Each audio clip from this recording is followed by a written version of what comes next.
2024 সালে বাংলাদেশ আবারও দেখেছে জনতার উদ্ভাসিত শক্তি। বছরের মাঝামাঝি সময় থেকে শুরু হওয়া গণ আন্দোলনে বীর মুক্তিযোদ্ধাদের উত্তরসূরিরা নতুন এক স্বাধীনতার জন্য রাস্তায় নেমেছে। একটি সমাজ যেখানে কোনো বৈষম্য নেই, যেখানে মানুষ সমান অধিকার ভোগ করবে।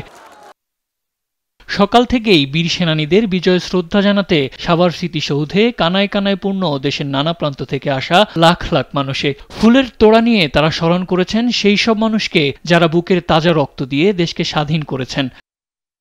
বিজয়ের 54 বছরে এসে এই স্বাধীন দেশ আবারও খুঁজে পেয়েছে সত্যিকারের ন্যায়ের স্লোগান। 2024 সালের বিজয় দিবস শুধুমাত্র অতীতের গৌরব নয়, বরং আগামী দিনের স্বপ্ন আর বর্তমান সংগ্রামের সাথে গভীরভাবে মিশে আছে বলে জানান আগত দেশপ্রেমিকরা। বইয়ের গণঅভ্যুত্থান সর্বশেষ আমরা দেখলাম 5ই আগস্টের মাধ্যমে বাঙালি জাতি তার অধিকার আদায় করে নিয়েছে। সুতরাং বাঙালি জাতির ব্যাপারে আমরা এতটা আশাবাদী, আমরা এতটা নিজেদেরকে ওন করি যে আমরা বিশ্বের বুকে আমাদের মানচিত্রটি যেন সবসময় জলজল করে, সেজন্য বাঙালি জাতি বারবার তার ত্যাগ রক্ত দিয়ে পরীক্ষা দিয়েছে।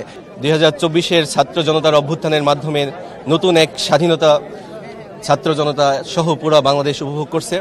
আমরা চাই মুক্তিযুদ্ধের যে মূল স্পিরিট, সেই স্পিরিটকে ধারণ করে আগামীতেও যেন বৈষম্যহীন বাংলাদেশ প্রতিষ্ঠা করতে পারি। চেতনাটাকে ধরে রেখেই আমরা সামনে এগোতে চাই, আর এই রকমের বৈষম্যহীন একটা বাংলাদেশ প্রত্যাশা করি আমরা।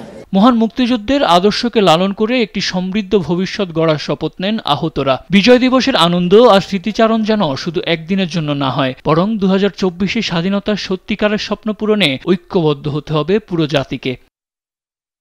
হাদি সাদ, দেশ টিভি, ঢাকা।